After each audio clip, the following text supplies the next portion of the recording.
마이크를 좀 교체를 한다고 좀 시간이 좀 걸렸습니다. 예, 방금 소개받은 포항공대 이승철입니다. 반갑습니다. 예, 더 크게. 예, 알겠습니다. 목소리를 마이크를 입에 딱 온라인에 계시는 분들이 소리를 잘 안 들린다고 해서 아예 이렇게 붙여서 말씀을 드리도록 하겠습니다.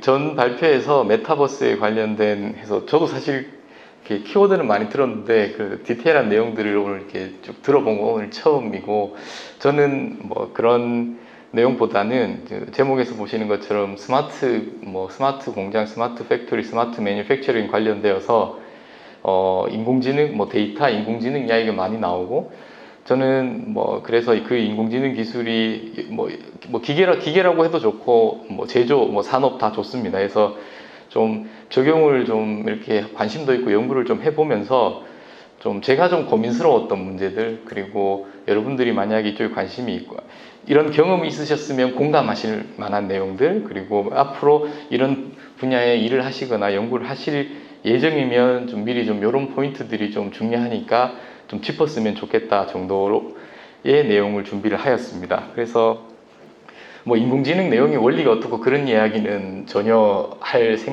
계획이 없고요. 그리고 저희가 학회에서 발표하는 것처럼 그런 이론적인 내용들, 그런 내용들도 전혀 커버할 계획이 없고 편하게 들으시면 될 것 같습니다. 그래서 제가 좀 이런저런 다양한 포인트들을 짚기 위해서 그냥 이렇게 제가 설명을 하는 것 대신 좀 사례들을 좀 이렇게 가지고 왔어요. 그래서 사례들끼리는 어떤 스토리가 연결이 안 될 수도 있지만 제가 전달드리고 싶은 메시지를 전달하기 위해서 그런 응용 사례들을 가지고 왔다라고 보시면 되겠습니다. 이제 시작하도록 하겠습니다. 그래도 인공지능 딥러닝에 대해서 이야기를 일부는 해야 될 것 같아서 요즘 딥러닝이면 머신러닝, 인공지능이면 머신러닝, 딥러닝 이런 알파고 때문에 이런 이야기들 많이 있는데, 딥러닝은 원리 다 스킵하고 기본적으로 우리가 지금 여기 지금 포항 지회 기계에 관련된 것들 많이 이야기하고 있는데, 저희는 이제 피직스 기반인 거죠. 어떤 원리가 있고 물리 아니면 F는 MA. 근데 여기 이쪽 데이터 기반 또는 데이터 드리븐, 그리고 거기에서 이제 그 데이터를 가지고 어떤 학습을 하는 인공지능 관점에서는 물리와는 아무 상관이 없습니다. 오히려 통계에 더 가깝다고 보시면 될 것 같고, 그래서 물리적인 시스템에서 데이터가 나오면 그 데이터 자체에는 그 물리적인 내용들이 들어는 가 있겠죠. 그래서 그걸 통계적으로 어떤 히든한 패턴들을 잘 일반화하고 추상화를 하면 그 피직스가 보일 수는 있겠지만 그 데이터의 어떤 히든한 패턴을 추론하는 거에는 물리랑은 아무랑 상관이 없다고 보시면 되겠습니다. 그러면 우리가 그 데이터에서 예를 들어 인풋과 아웃풋 간의 히든한 패턴을 어떻게 가르칠 것인가, 학습하게 할 것인가, 컴퓨터가 또는 인공지능 모델이라고 했을 때 그냥 사람이, 어린아이가 배우는 거랑 똑같다고 생각하시면 됩니다.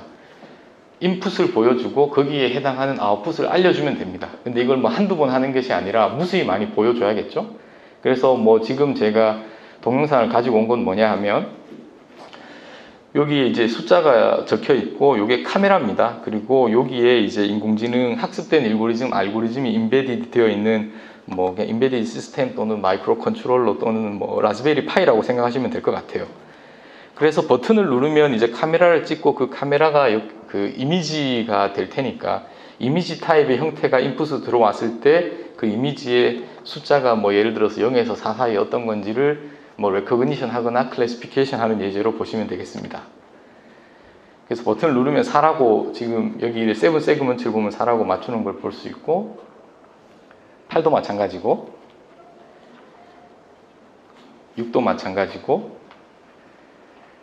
그래서 딥러닝 기술 또는 딥러닝이라고 얘기할 것도 없이 데이터 기반에 하면 이런 것들을 학습할 수 있다라고 그렇게 여러분들 모티베이션으로 동영상을 보시면 될 것 같고, 근데 이걸 가지고 이제 숫자를 사람이 손으로 쓴 글씨를 카메라로 해서 인공지능이 인식할 수 있구나라기보다는 이런 여러분들이 관심이 있는 시스템에서, 그리고 이건 카메라일 필요는 없겠죠. 진동일 수도 있고 마이크일 수도 있고 다양한 형태의 데이터를 받을 수 있는 센서가 있을 테고, 거기를 통해서 데이터가 들어오면 그것을 어떻게 잘 적절히 학습을 하면 여기서 잘 버무리면 내가 원하는 어떤 결과를 낼 수 있다. 그런 시스템으로 보시면 되겠고, 여기에 들어가는 브레인이라고 할 수 있는 모델이나 넷들이 뭐 다양한 방법이 있겠지만 최근에는 뭐 인공지능이라고 이야기하면 데이터 기반이다 보시면 되겠습니다.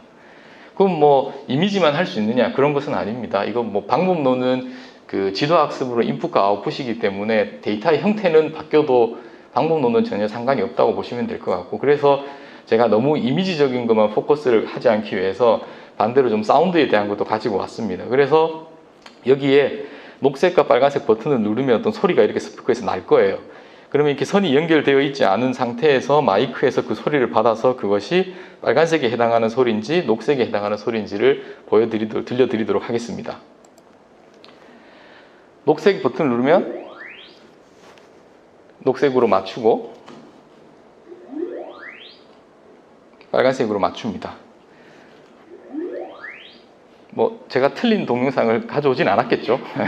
그래서 여기서 말씀드리고 싶은 것은 소리를 보내고 그것을 받아서 역시 여기서 여기 안에 들어있는 거는 그냥 인공지능 관점에서 보면 진동 신호 또는 뭐 시계열 데이터를 바이너리 클래시피케이션 하는 거로 알고리즘으로 보면 아주 제일 간단한 문제라고 볼 수 있는데, 이 자체를 보면은 소리를 가지고 우리가 뭔가 뭐 이렇게 분류를 할 수 있겠구나라는 것을 이해를 하시면 되겠습니다. 그럼 이제 이런 걸 가지고 실제로 이제 현업에서 매니팩처링 환경에서 실제로 어떻게 하느냐? 뭐 이거는 여기서 보시면 아시겠지만 제가 삼성전자랑 실제로 산업 과제를 했던 내용들인데, 뭐 가전을 만드는 공장에서 뭐 에어컨이라고 하겠습니다. 이런 경우에 에어컨을 이렇게 막 이렇게 조립을 할 텐데 제일 끝단에 조립이 제대로 되었는지 안 되었는지를 검사하기 위해서 어떤 검사를 해야 될까 고민을 하겠죠. 당연히 현장에서는. 그러면 뭐 전문가가 검수원이 모든 것들을 다 이렇게 검사를 매뉴얼리 할 수도 있을 테고, 완벽하진 않지만 지금 현재는 어떻게 하고 있냐면 이렇게 완성돼서 조립된 에어컨을 커다란 챔버에 놓고 그냥 전기를 꽂고 실제로 우리가 오퍼레이팅을 하듯이 돌립니다. 그리고 그 안에서 그럼 소리가 나겠죠. 그래서 그 챔버 안에 있는 여러 개의 마이크로폰에서 들려오는 소리를 가지고 조립이 제대로 되었는지 안 되었는지를 바이너리 클래시피케이션 실제로 하고 있습니다. 그러면 이제 우리가 이거를 사람이 할 거냐 아니면 좀 자동화를 할 거냐의 이제 매니팩처링 관점에서 보았을 때, 그럼 이제 사람이 실제로 그 소리를 듣고 레이블링을 할 수 있겠죠. 그렇게 트레이닝 데이터셋이 준비를 되고 나면 모델을 학습을 시킵니다. 그래서 실제로 노고인 소리를 들어보면 뭔가 지금 에어컨 안에 이제 뭐 컴프레서라든지 뭐 이렇게 그 회전하는 컴포넌트가 돌아갈 텐데, 뭔가 무슨 어떤 이유인지는 모르겠지만 뭐 이물질이 끼었던 아니면 뭐 나사가 하나 조립이 안 되었던 그런 것들이 그냥 소위 말해서 통으로 뭔가 소리로 발현되지 않을까라는 뭐 가설을 하고 이렇게 소리 기반의 에어컨 조립에 대한 검사를 하고 있습니다. 그리고 실제로 조립이 잘 되면 잘 들리지도 않을 거예요.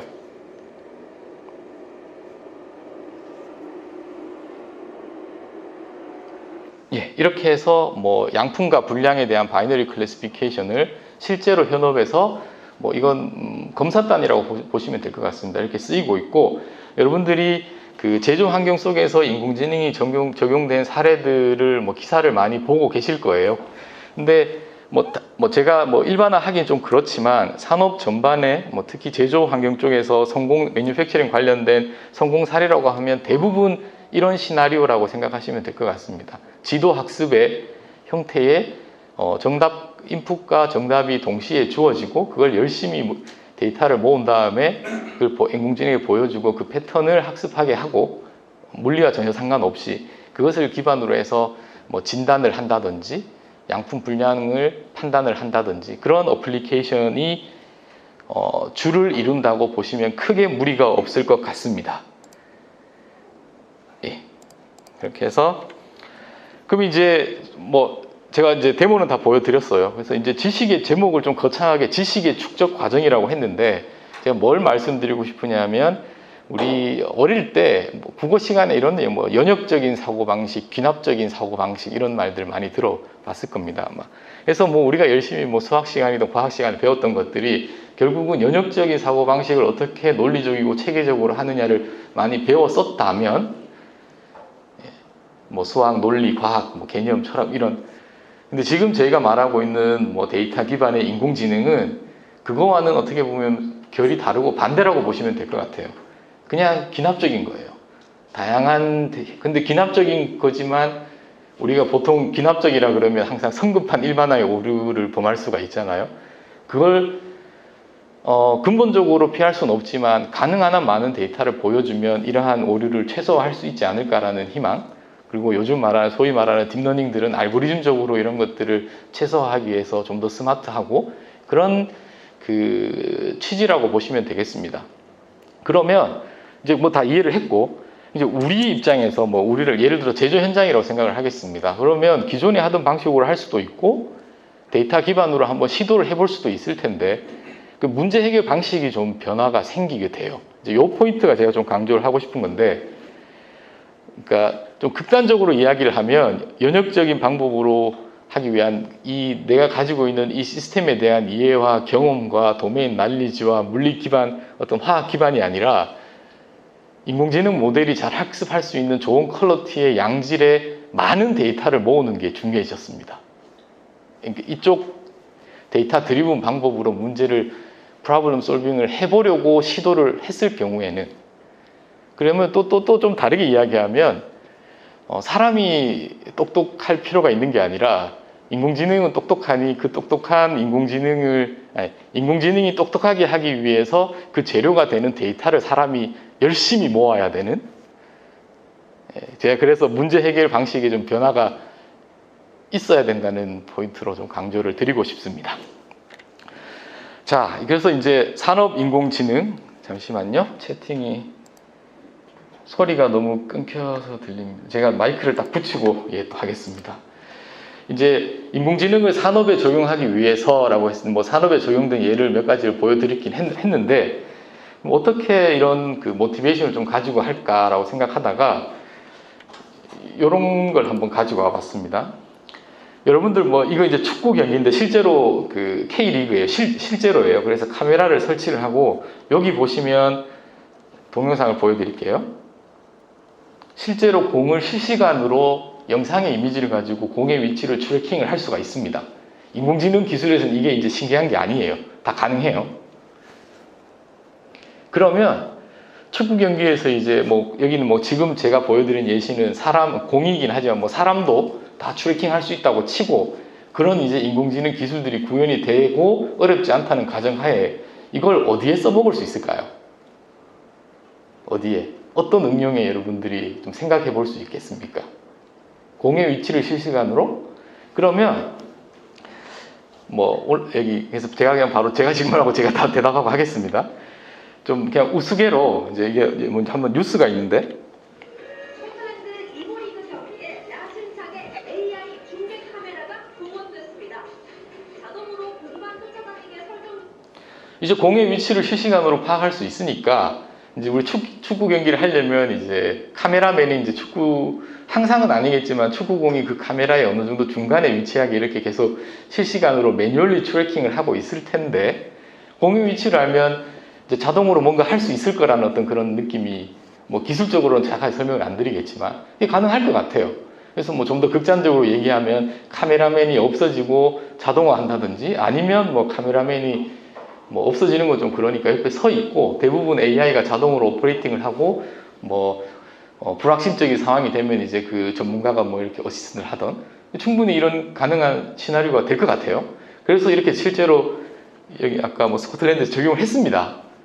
뭐 우리가 뭐 예를 들어 인공지능을 어떤 스마트한 환경이나 제조 공장에 적용을 하듯이 했어요. 실제는 그런데 어떤 일이 발생하느냐? 이렇게 해서 뭐 이런 인공지능 성공 사례들을 뭐 이런 인공지능 기술들을 가지고 뭔가에 많이 적용을 하고 이렇게 홍보를 해요. 근데 사실은 이 카메라가 우리나라고 자꾸 다른 곳을 생각이다. 그게 뭐냐? 바로 이 심판입니다. 정확하게 말하면 이 심판의 머리. 알고 보니 AI가 축구공과 심판의 대머리를 합작한 건데요. 반칙이 뭐 제가 뭐 어떤 지금 상황인지도 구체적으로 설명을 안 드려도 될 것 같습니다.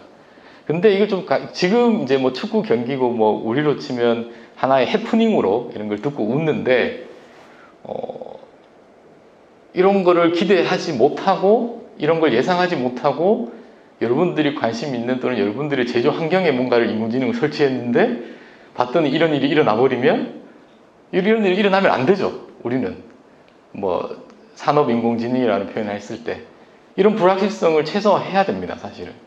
근데 이제 좀 그러면 또 반대로 얘기해서 지금 보여드린 예제가 인공지능 기술이 떨어졌을까요? 제가 볼 때 인공지능이 잘못은 그렇게 한 건 없는 것 같은데. 예. 뭐 축구공이 또 우연찮게도 그 심판의 머리가 헷갈릴 수 있는, 분명히 헷갈릴 수 있는 실수를 한 거예요. 제가 보기에. 근데 뭐 이제 이런 실수를 알았으면은 더 이런 실수를 하지 않기 위해서 더 그 실수가 하지 않기 위한 또 데이터셋을 준비해서 또 보여주고 제대로 가르쳐야 되는 프로세스가 필요하긴 한데, 그래서 제가 어떤 말씀을 드리고 싶으냐면 그 인공지능은 데이터 기반이라고 기납적이라고 했고 통계적이기 때문에 항상 uncertainty가 무조건 존재할 수밖에 없습니다. 100%라는 건 있을 수 없어요. 근데 우리가 어떤 상황에서는 이제 100%여야만 되는 상황이 있을 수 있고, 그래서 그런 것들을 항상 조심해야 되는데, 그런 어떤 좀 그 균형 잡힌 관점에서 바라보는 게 아니라 뭐 요즘은 뭐 무조건 인공지능, 무조건 딥러닝, 무조건 스마트 팩토리, 좀 그런 부분에 대해서 제가 좀 말씀을 드리고 싶어서 뭐 구체적으로 좀 비유적으로 제가 좀 설명을 드렸습니다. 그래서 이런 산업 인공지능이 현장에 적용된다면 좀 위험하지 않을까 싶습니다.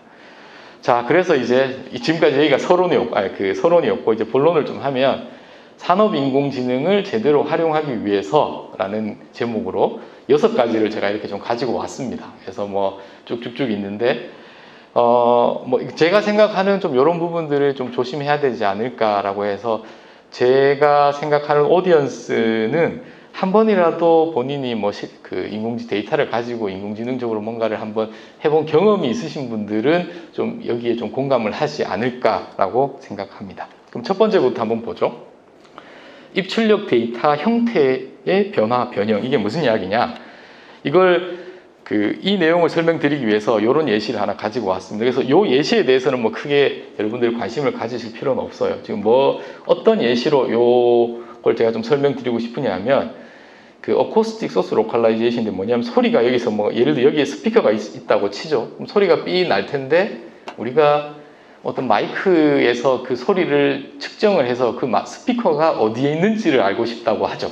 뭐 여기에 대한 어플리케이션은 제가 뒷부분에 설명을 드리도록 하겠습니다. 그러면 여러분들은 뭐 GPS 뭐 이런 얘기처럼 마이크가 하나면 안 되겠죠. 여러 개가 있어야 될 겁니다, 아마. 그래서 여기에 마이크로폰 어레이가 있을 거고, 그러면 1D 같은 경우에는 이렇게 상황을 설정할 수 있을 거고, 2D 평면이라면 이렇게 상황을 설정할 수 있을 것 같습니다. 그래서 여러 개의 마이크로폰, 여기는 이렇게 어떤 평면상의 마이크로폰이 여러 개가 이렇게 그리드로 아니면 랜덤하게 흩어져 있다고 가정을 했을 때, 소리를 측정을 하면 그 측정된 걸 가지고 여기의 위치, 또는 여기에서는 여기에 스피커 또는 소리가 나는 또는 노이즈가 나는 그 위치를 저희가 디텍션을 하고 싶은 거예요. 에스티메이션을 하고 싶은 거가 우리의 모티베이션이라고 하겠습니다. 그러면 다른 건 여러분들이 제가 설명을 위해서 마이크폰에 있는 신호를 가지고 적절히 뭘 하면 뭐 요렇게 제가 측정된 거예요. 그리고 여기에 스피커 마이크로 가지고 뭐 이렇게 하면 요거를 빔포밍 맵이라고 합니다. 이걸 아실 필요는 전혀 없어요. 그러니까 요게 인풋이라고 보시면 되겠습니다. 1D에서는 이렇고 2D에서는 이렇고, 요거를 보고 소리가 한 요 정도에서 났겠다라고 우리가 지금 예측을 하고 싶은 문제예요. 그러면 이제 뭐 이런 빔포밍 맵은 이제 측정이 된 데이터인 거고, 그걸 좀 가공을 해서 뭐 예를 들어 평면이면 이런 2D의 어떤 이미지 또는 맵의 형태로 나왔다고 하겠습니다. 그러면 뭐 이렇게 나올 수도 있고 이렇게 나올 수도 이렇게 나올 수도 있어요. 그래서 뭐 스피커가 소리가 대충 한 이 정도 있겠네, 뭐 이렇게 있겠네, 뭐 이렇게 있겠나를 우리가 대충 예측할 수 있습니다. 그래서 이걸 이제 좀 더 정확하게 하기 위해서 어떻게 하느냐? 지금 잘 생각해 보시면 소리는 타장이잖아요. 웨이브고, 그리고 어코스틱이고 음향이고, 그래서 다 뭐 예를 들어 뭐 물리법칙이 정확하게 적용이 되는 거죠. 그리고 뭐 반사 뭐 이런 거 너무 복잡하게 생각하지 마시고, 그러면 막 이렇게 복잡한 수식들을 쓰면은 그 소리가 어디서 나는지 예측할 수 있습니다. 근데 저희는 너무 복잡하니까 머리가 별로 안 좋아서 그렇게 하지 말고, 그 데이터 기반으로 학습을 통해서 위치를 알아내는 모델을 한번 만들어 보자. 충분히 그럴 수 있겠죠. 그렇게 해서 하려면 이런 무수히 많은 데이터셋을 준비를 해서 계속 보여줬어요. 그러면 알아서 뭐 그 패턴을 배운다는 가정하에, 희망하에. 그렇게 해서 첫 번째 어떻게 할 거냐. 요런 빔포밍 매트릭, 그냥 이미지라고 생각할게요. 요걸 보고 인공신경망에 요런 구조를 넣었다는 건 아니라 그냥 제가 심볼릭하게 표현했습니다. 이렇게 해서 알고 싶은 게 여기쯤에 있을 것 같은 위치의 좌표인 x, y 그리고 p는 뭐 파워 또는 인텐시티라고 하죠. 이렇게 예측을 하면 신기하게 잘 돼요. 신기하게. 물리를 가르쳐 준 적도 없는데 데이터를 뭐 모르겠어요. 100개를 보여야 될지 데이터셋을 1000개를 보여야 될지 모르겠지만 데이터 기반으로 하면 심플한 케이스에서는 잘 됩니다. 근데 문제는 뭐냐? 소스의 개수가 한계가 아니면 어떡하죠? 이제 소스의 개수가 한계가 아니면 여기에 네트워크의 구조를 변형시켜야 되고 그러면 구조가 달라졌으니까 데이터를 다시 만들어야 돼. 소스가 2개인 경우에 데이터셋을 또 만들어야 되고 학습을 또 해야 되고 제가 볼 때 이거는 엔지니어링적으로 메이크 센스 하지 않은 거 이거는 의미가 별로 없어요. 제가 보기에. 그러면 데이터 기반으로 하는 게 좀 부적절한가? 물리 기반으로 계속 기존에 하던 만큼 해야 되나? 이런 고민을 할 수 있을 것 같아요. 근데 여기서 이제 우리가 고민을 우리 응용을 하는 입장에서 생각을 해야 되는 게 여기서 이제 아이디어를 내야 되는데 같은 거죠. 스피커의 위치를 저희 X라는 게 문자 X가 아니라 저 위치라고 스피커가 여기 있다고 치죠. 그러면 그림이죠. 이제 좌표가 아니라.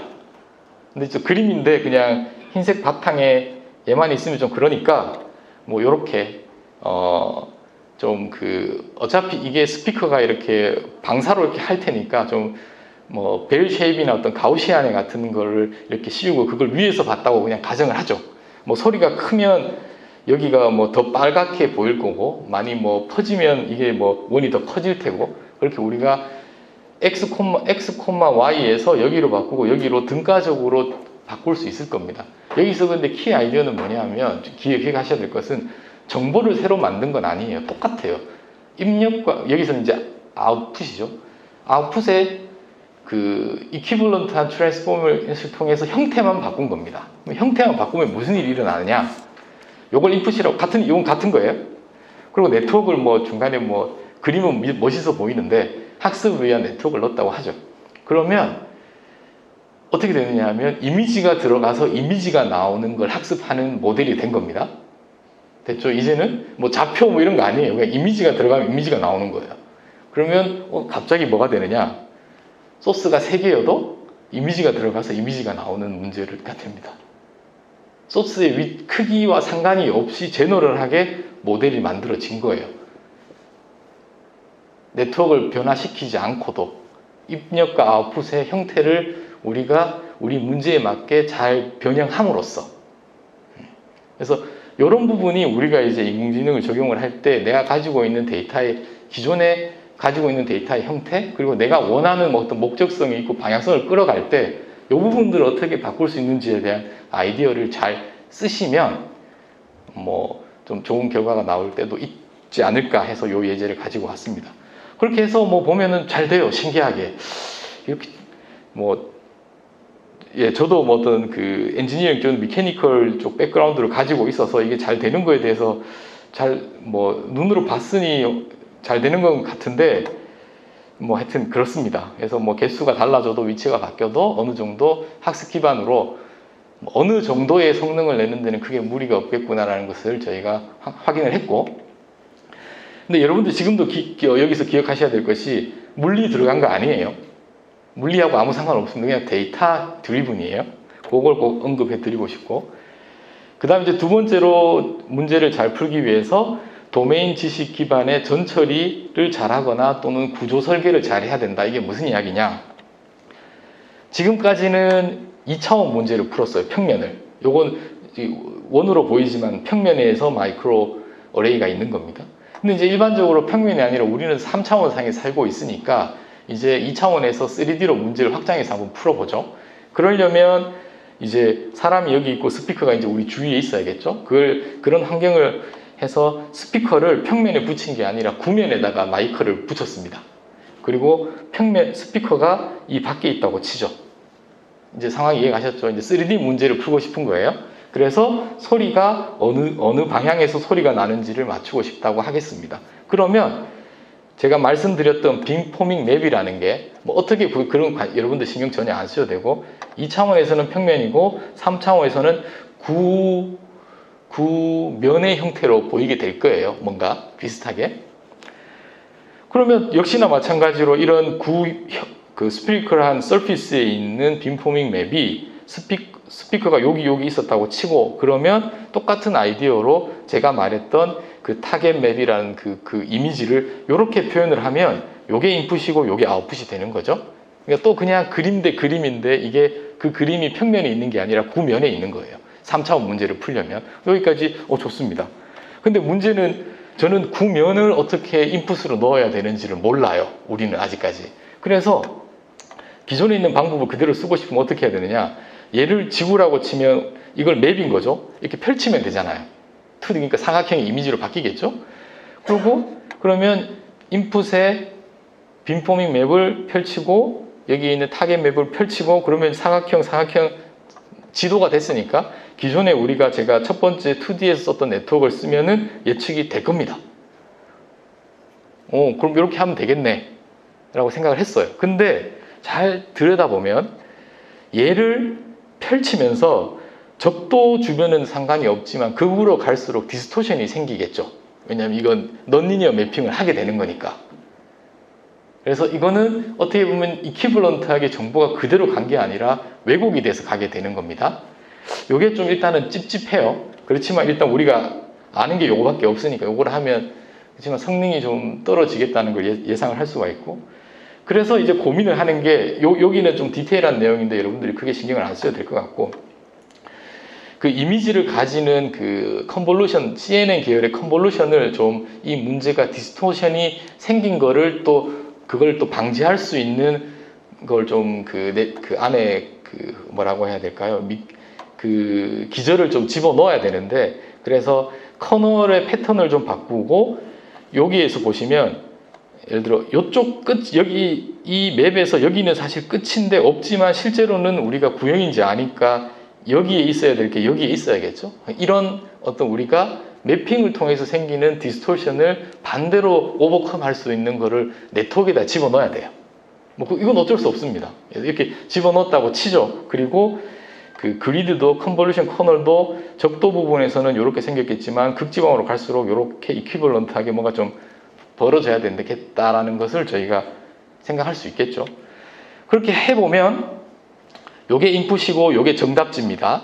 그리고 실제로 그냥 첫 번째 그냥 일반적으로 디스토션을 생긴 걸 알지만 어쩔 수 없이 그냥 일반적인 CNN을 쓰면 이렇게 돼요. 근데 방금 디스토션까지 고려를 하면 여기와처럼 이렇게 잘 복원이 또는 에스티메이션이 되는 것을 확인할 수 있습니다. 그래서 같은 내용인데 인풋의 또는 아웃풋의 형태를 바꿀 때 내가 이퀴벌런트하게 바꾸느냐 어떤 넌리니어한 곳에서 좀 디스토션이 생기느냐 그걸 또 어떻게 또 네트워크 차원에서 그걸 다시 극복할 수 있느냐 이런 부분에서 좀 우리는 응용을 하는 입장에서 좀 고민을 하는 게 더 효과적일 것 같다 이 얘기를 했습니다. 두 번째 요거 좀 재밌는 이야기인데 이게 저는 좀 사실 좀 강조하고 싶은 내용인데 우리 지금까지는 제가 스피커라고 하면은 스피커에서 소리가 나는 위치만 제가 얘기를 했는데 사실 우리는 그 주파수 프리퀀시가 있지 않습니까? 그러면 소리가 나는 삐 이런 소리를 낼 텐데 주파수가 달라지면 또 모델이 달라져야겠죠. 그러니까 이렇게 이야기가 나오면 데이터 기반으로 접근하는 방법은 끝이 없어요. 현실적이지 않습니다. 그래서 생각할 수 있는 게 모델의 주파수가 다른 거에 따라서 네트워크를 다르게 짜고 학습을 다르게 하고 저는 이건 또 프랙티컬리 말이 안 된다고 생각해요. 저희가 가야 될 방향은 뭔지는 어떻게 하는지 모르겠지만 모든 프리퀀시에 상관없이 한 방에 다 해결되는 거로 가야 되죠. 목적성은. 그러면 예를 들어서 이러한 문제를 순수하게 데이터 사이언스를 하시는 분이 접근을 한다면 이 경우거나 이 경우를 생각하실 거예요. 아마 이거밖에 생각할 수가 없어요. 근데 저희는 이제 엔지니어 기계공학을 하니까 그 스피커가 공간상에 이렇게 박혀 있으면 마이크로폰이 공간상에서 이걸 그 에일리어싱이 일어날 수가 있습니다. 이 뭐 좀 주파수에 대한 걸 좀 아시면 에일리어싱이라는 게 고주파 성분인데 제가 샘플링을 낮게 함으로써 이게 저주파로 이렇게 내려와 보이는 그런 현상들이 발생을 하게 되는데 그게 이 실험에서는 예를 들어서 그 주파수 에일리어싱 리밋이 여기였다고 치죠. 그러면 우리가 알 수 있는 게 여기는 그보다 낮은 주파수에서는 주파수가 다르긴 하지만 에일리어싱이 일어나지 않는 피직스를 따라요. 그리고 여기는 6, 8, 10 뭐 이렇게 해서 주파수가 다르지만 에일리어싱이 일어납니다. 그러니까 우리 입장에서 보면 피직스가 다른 동네예요. 그렇기 때문에 이 모든 주파수를 한 통에 다 넣으면 얘는 어떨 때는 에일리어싱이 일어날 테고 어떨 때는 안 일어날 텐데 그걸 제대로 헷갈려서 학습을 못 해요. 그렇기 때문에 구조를 이렇게 디자인을 이게 정답이라기보단 저희는 이렇게 했는데 구조를 두 단으로 나눠서 위쪽은 어떤 특정 주파수보다 낮으면 여기로 학습을 시켜서 이렇게 가게 하고 에일리어싱이 일어나는 그 프리퀀시가 높으면 이쪽으로 가게 해서 이런 식의 구조를 디자인을 어떻게 할 수 있느냐? 왜냐하면 우리가 피직스를 알고 있기 때문에 이게 가능한 거예요. 제가 보기에. 그래서 피직스를 잘 활용을 하면 네트워크를 디자인하는데도 그 정보를 쓸 수 있고 제대로 된 네트워크의 성능이 나오겠죠. 근데 이거를 제가 강조시켜 드리고 싶은 게 우리가 예를 들어 기계적인 문제를 푼다고 했을 때 기계적인 백그라운드를 가지고 있으신 분만이 이런 네트워크를 디자인할 수 있다고 저는 봅니다. 그래서 우리가 기존에 가지고 있는 걸 잘 구조를 디자인하는데 잘 활용하자. 그래서 이거는 결과가 잘 나왔다. 이런 걸 하겠습니다. 그리고 실제로 저희가 시뮬레이션만 한 게 아니라 그 한국표준과학연구원하고 실제로 테스트 베드를 만들었어요. 이렇게 해서 56개의 스피커를 들고 요 안에다가 중간에다가 마이크로폰을 얹었어요. 그래서 특정 스피커에서 랜덤하게 소리를 삑삑 이렇게 냅니다. 그리고 이렇게 비주얼라이제이션 하기 위해서 360도 파노라믹 카메라를 가지고 이렇게 펼쳐서 찍은 걸 가지고 보면 여기 있는 스피커를 삑 나면 이런 빔포밍 맵이 되고 이 맵을 통해서 네트워크 위치를 예측한 게 여기가 이렇게 있습니다. 그래서 이렇게 여기는 이렇게 되고 요거를 실시간으로도 계속 위치를 바뀌어가면서 리얼타임으로 위치를 지금 트래킹하고 있는 거를 보여드리고 있습니다.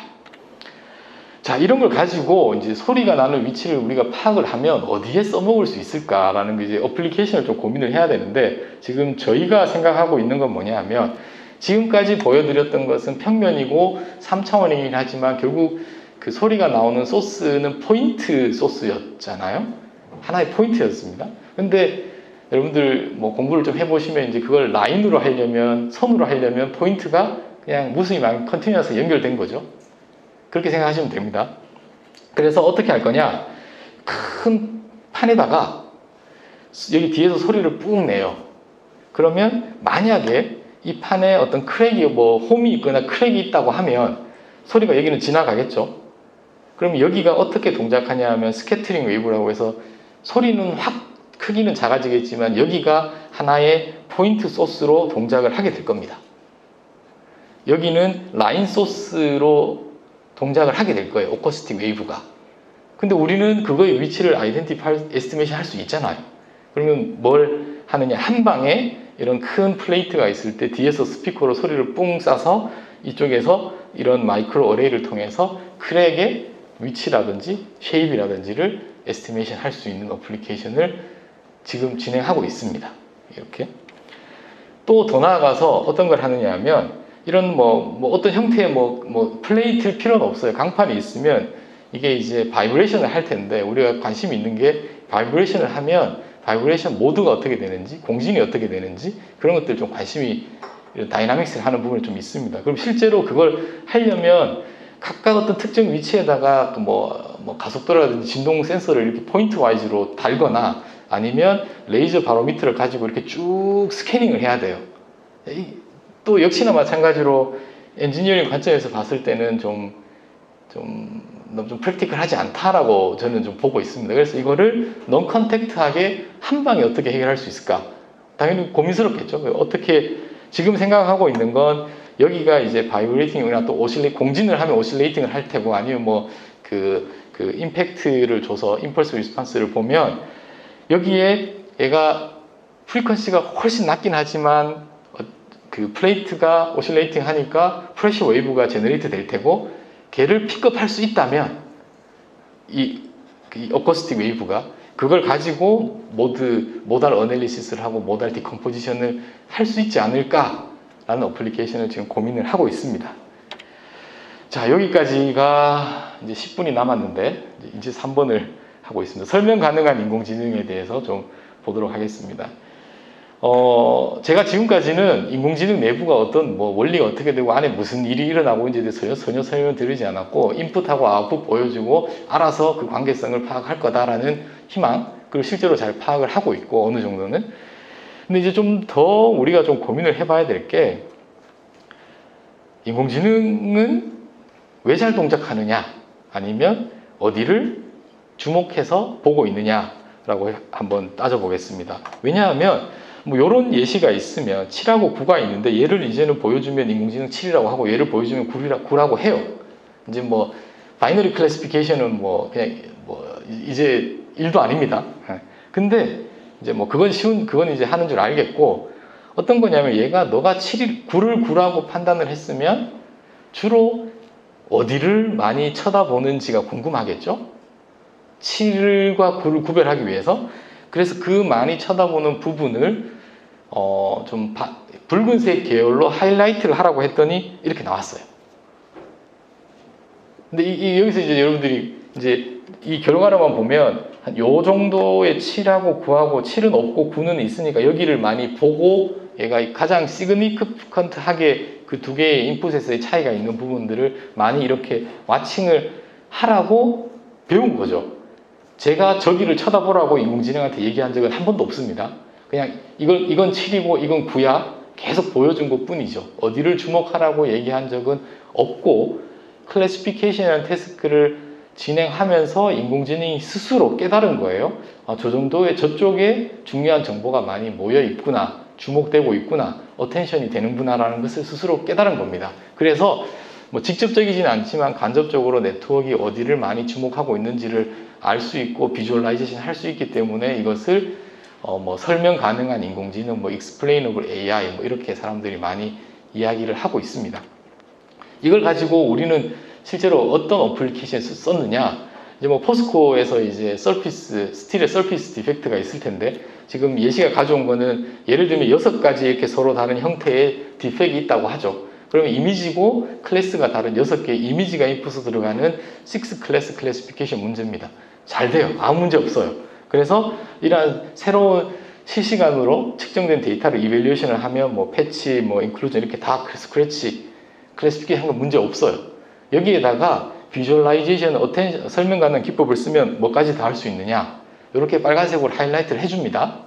저기를 주로 쳐다봤다는 거죠. 근데 이제 우리가 여기에다가 의미를 얹을 수가 있어요. 뭐냐 하면 지금 보는 것처럼 디펙이 있는 부분을 붉게 하이라이트를 한 거죠. 왜냐하면 그게 클래시피케이션 하는데 많은 중요한 정보를 가지고 있으니까. 지금 그래서 설명 가능 인공지능을 스마트하게 잘 쓰면 클래시피케이션 뿐만 아니라 지금 보면 제가 여기서 한 것처럼 서피스 디펙트의 에어리어까지 계산할 수 있겠죠. 간접적으로. 한 번도 여기가 디펙트라고 제가 알려준 적이 없음에도 불구하고 이런 예시가 있습니다. 또 하나는 이건 좀 기계적인 제가 어플리케이션을 가지고 왔는데 정지의 카메라를 가지고 아니면 뭐 사진을 가지고 이런 영상을 찍고 이렇게 바이브레이팅 하는 걸 찍어서 이제 두 가지 케이스가 있습니다. 정지해 있거나 진동하고 있거나. 그러면 또 바이너리 클래시피케이션은 0, 1. 그냥 다 구별해요. 근데 그 비주얼라이제이션 하라 그러면 어디를 비주얼라이제이션 할까요? 당연히 여기를 하겠죠. 왜냐하면 나머지 모든 영상에서는 그대로 있었지만 이 캔틸레버가 떨리는 부분만 다를 테니까. 인공지능은 자기가 뭘 한지도 모르지만 저게 다르니까라고 저렇게 하이라이트를 했어요. 됐죠? 근데 여기서 이제 우리가 이제 피직스를 알고 있으니까 어떻게 의미를 어사인 할 수 있느냐? 진동 센서가 아닌 카메라 또는 영상으로 진동이 가장 심한 부분을 로컬라이즈 했죠, 제가 지금. 그렇잖아요. 카메라로 진동을 측정한 건 아니에요. 진동이 가장 심한 부분을 디텍션을 한 거죠. 이제 이걸 가지고 뭘 했느냐? 그동안 기계 설비 분석을 위해서는 여러 개의 진동 센서로 신호를 측정한 뒤 수집된 신호를 전문가가 분석하고 판단하는 과정을 거쳐야 했습니다. 이러한 복잡한 과정을 생략하고 영상과 데이터 학습만으로 기계 설비의 이상 여부를 쉽게 찾을 수 있는 기계연이랑 같이 협업을 했었습니다. 사람의 뇌와 그래서 뭐 인공 신경망을 이용해 수많은 데이터 속에서 패턴을 발견하고 이를 스스로 분석하는 딥러닝 기술이 동원됐습니다. 이제 카메라만 들고 돌아다니면 되는 거예요, 설비에. 그러면 이제 진동이 심한 부분이 이렇게 보는 것처럼 붉게 하이라이트가 됩니다. 영상 기법, 설명 가능한 인공지능 기법을 써서. 야, 근데 이제 또 제가 또 재밌는 장난을 한번 쳐봤어요. 이건 이제 제가 이제 모티베이션을 위해서 이 세상에 있는 모든 칠에 픽셀 하나가 흰색이라고 치죠. 근데 픽셀 하나면 안 보이니까 제가 그냥 크게 이렇게 표시를 했습니다. 이 세상에 있는 모든 칠의 조부분의 픽셀이 흰색이었다고 치죠. 우연히. 근데 우리는 너무 그게 픽셀 하나가 너무 작아서 보이지도 않았다고 치죠. 지금은 그냥 제가 좀 크게 보였지만. 이렇게 해서 인공지능한테 학습했어요. 하이라이트 하라 그러면 어디를 할 것 같아? 이렇게 합니다. 얘는 똑똑하니까. 저기만 딱 보고 있는 거예요. 흰색의 픽셀이 있는지 없는지. 그러면 만약에 이걸 제가 비주얼라이징을 하지 않았으면 우리는 인공지능이 실제로 7과 9를 보고 맞췄다고 착각할 거예요. 그렇잖아요.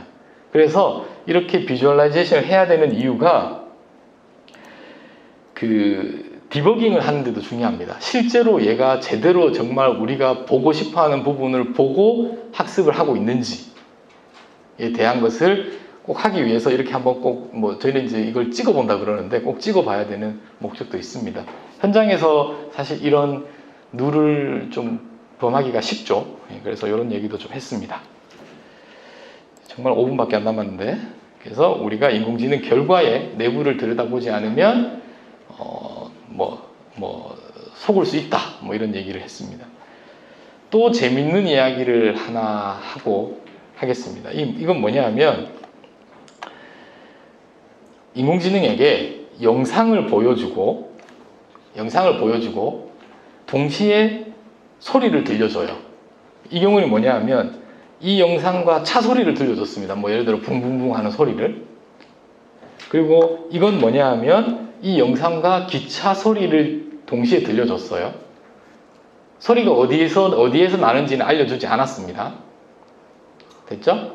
뭐 한 장이 아니라 많이 보여줬어요. 그리고 인공지능에게 그 소리가 어디서 나온 것 같니라고 붉은색으로 표시를 하라고 했어요. 그럼 우리는 당연히 여기서 차 소리가 나면 여기가 원인인 거죠. 기차 소리에서 소리가 나면 여기가 원인인 거죠. 근데 인공지능에게 보여드렸더니 결과가 어떻게 나왔느냐? 지금 뭐죠? 이것도 그렇고 도로에서 레일에서 소리가 났다고 하이라이트를 하고 있는 겁니다. 처음에는 그러니까 차에서 소리가 날 수도 있고 도로에서 소리가 나는 경우도 있으면 저는 그 아닌 경우만을 가져와서 여러분들에게 보여드리는 건데 뭐냐 하면 저도 이걸 보고 처음엔 틀렸다고 생각했어요. 근데 잘 생각해 보면 차라는 소리가 들리는데 동시에 차가 있고 항상 도로가 있을 거예요, 아마. 무슨 기차가 있으면 항상 레일이 있어야 돼요. 그러니까 얘는 헷갈리는 거죠. 헷갈릴 수밖에 없죠. 제가 뭐 때문에 이 이야기를 하느냐? 인공지능은 코릴레이션만 봅니다. 코릴레이션만. 이게 있을 때 이게 있는 거죠. 근데 우리가 대부분 특히 제조 쪽에서는 코절러티를 보고 싶어 해요. 원인과 결과. 이런 결과가 일어났는데 그거의 원인이 뭔지를 보고 싶은 거죠. 근데 인공지능은 코절러티, 그냥 우리가 아는 수준에서의 인공지능은 코절러티를 보여주지 않습니다. 그래서 여기서 크게 많이 실수를 하세요. 그래서 제가 좀 그거에 대한 극단적인 예시를 하나 가지고 왔습니다. 그래서 항상 여러분들이 좀 와치를 하고 조심을 하셔야 될 게 코릴레이션이냐 코절러티냐. 근데 이제 우리는 코절러티를 보고 싶으니까 이 결과를 자꾸 코절러티 쪽으로 해석을 하고 싶어 해요. 본능상. 근데 그게 아닐 수 있다는 거, 위험할 수 있고 틀릴 수 있다는 걸 꼭 뭐 예를 들어서 이건 뭐 그림으로 설명을 했지만 인공지능이 이게 이제 공장의 어떤 설비라고 하죠. 컴포넌트라고 하죠. 이 컴포넌트가 고장이 났다고 지금 인공지능이 알려주고 있는 거잖아요. 그럼 거기를 고치면 엉뚱한 걸 고치게 되는 거죠. 뭐 예를 우리 환경에서 설명을 하면. 예, 그렇습니다. 근데 시간이 다 돼서 쫙쫙쫙 넘어가고 제가 그냥 마지막 하나만 설명을 드리고 넘어가겠습니다. 제가 시간이 다 돼서 좀 준비한 내용을 다 하지는 못했는데 그러면 그 오늘 뭐 스마트 팩토리 제조, 뭐 메타버스 이야기를 하고 지금 기계학회 포항지회에서 인공지능을 제가 설명을 드리고 있습니다. 근데 지금까지 설명 제가 계속 들으면서 반복적으로 했던 이야기가 인공지능은 피직스랑 아무 상관없고 데이터만 가지고 거기서 또 코졸리티도 아니고 코릴레이션만 보는 거다라고 좀 심플리파이드해서 말씀을 드렸는데 그러면 우리가 지금 관심 있고 공부를 하고 있는 기계 또는 물리가 어디에 동작할 수 있느냐에 대해서 좀 고민을 해야 될 것 같고 저는 이걸로 설명을 하고 마무리를 하겠습니다. 데이터가 많으면 충분히 많으면 피직스가 없어도 데이터가 충분히 많으니까 거기에서 패턴을 학습하는데 뭐 좋은 알고리즘을 썼다고 치죠. 그러면 제대로 된 결론을 내릴 가능성은 있는 겁니다. 뭐 이건 무조건 다 된다는 건 아니지만 만약에 데이터가 많이 없다. 제가 보기엔 대부분의 제조 환경에서 이쪽일 거예요, 아마. 데이터가 많이 없다는 것은 뭘 얘기하냐면 제대로 좋은 모델을 학습할 수 없고 아주 적은 샘플과 어떤 경험을 가지고 또는 데이터를 가지고 인공지능이 어떤 일발을 하는 거니까 위험할 수 있죠. 틀릴 수 있는 거죠. 그걸 극복하기 위한 방법이 뭐냐? 극복하기 위한 방법. 피직스를 집어넣어야 되는 겁니다. 근데 잘 생각해 보시면 피직스는 인간이 경험을 통해서 축적된 인공지능이에요. 제가 보기에. 뭐 이렇게 좀. 그러니까 이거는 데이터가 이미 축적돼서 여기에 노하우가 또는 날리지가 들어가 있는 겁니다. 그렇게 생각하시면 될 것 같아요. 그래서 우리가 기존에 뭐 기계공학으로 한정을 짓거나 뭐 아니면 기계공학에서 배웠던 어떤 피직스적인 원리들을 뭐 제가 이 두 개가 어떻게 버무려져야 되는지에 대해서는 지금 시간상 제가 설명을 못 드리는데 방법이 있습니다. 그리고 요즘 많이 이 부분에 대해서 연구가 많이 되고 있어요. 그리고 실질적으로 저희에게 필요한 부분은 이쪽이 거라고 생각을 합니다. 그래서 제 마무리 말로는 어떤 말을 하고 싶으냐면 제발 우리 산업인공지능 제조하는 현장에서 이런 상황인데 딥러닝을 적용하려고 하지 마세요. 제발. 그런 거가 좀 제 입장에서는 좀 많이 안타깝고 그걸 극복하기 위한 방법이 우리가 기존에 알고 있던 피직스 또는 뭐 시뮬레이션 모델이 됐던 오늘 나왔던 뭐 그 디지털 트윈이던 그런 기술들이 데이터하고 결합되면서 극복할 수 있는 방향으로 가야지만 인공지능이 산업이나 제조에 적용될 때 맞는 결과를 내는 거의 확률을 높일 수 있지 않을까라는 내용으로 제 발표를 마치도록 하겠습니다. 감사합니다. 시간이 다소 넘어갔지만 질문 받도록 하겠습니다. 혹시 웹으로 질문 들어오신 거 있습니까? 네, 질문하시죠. 네, 교수님 좋은 강의 잘 들었습니다. 감사합니다. 네, 마지막에 해주신 말씀 약간만 더 여쭤보고 싶은데요. 사실 실제 현장에서 데이터가 모자라가지고 인공지능을 적용할 때 한계가 많이 있고 그래서 그 부분 때문에 피직스를 집어넣어야 한다는 말씀을 하셨잖아요. 그렇다고 하면 처음에 저희가 인공지능이라는 것을 적용했을 때 기대했던 우리가 모르는 곳에 대한 솔루션을 혹시나 뭐 저희가 어느 정도 가이던스가 되어 있는 날이지만 인공지능한테 심어주는 결과가 아닌지 그 부분에 대한 게 좀 궁금하네요. 그러니까 뭐 좀 거기에 대해서 좀 제너럴하게 답변을 쓰면 요즘 뭐 그러니까 이게 보면 처음에 이제 데이터 순수하게 데이터 기반으로 인공지능에서 많이 관심이 있었고 응용이 많이 됐고 성공 사례가 있는 거고 지금 제가 이제 거기서 조금 이쪽으로 시프트해서 이제는 좀 데이터가 많든 적든 우리가 기존에 알고 있던 피직스를 좀 잘 버무리고 컴바인을 하자. 지금 더 나아가서 또 어떤 스토리가 있느냐 하면 우리가 가지고 있던 이 날리지와 피직스와 프라이어 날리지가 뭐 맞을 수도 있고 틀릴 수도 있고 더 나아가서 뭐냐면 AI를 가지고 데이터를 가지고 이러한 피직스 또는 날리지를 디스커버리를 한번 해보자. 우리가 놓치고 있거나 잘못 알고 있는 부분도 있을 테니까 이제 그렇게 되는 거죠. 근데 이쪽은 조금 그 제가 말하는 산업 인공지능을 현장에 적용하는 거랑은 조금 관점이 좀 달라서 그 내용까지는 아직 포함을 시키진 않았습니다.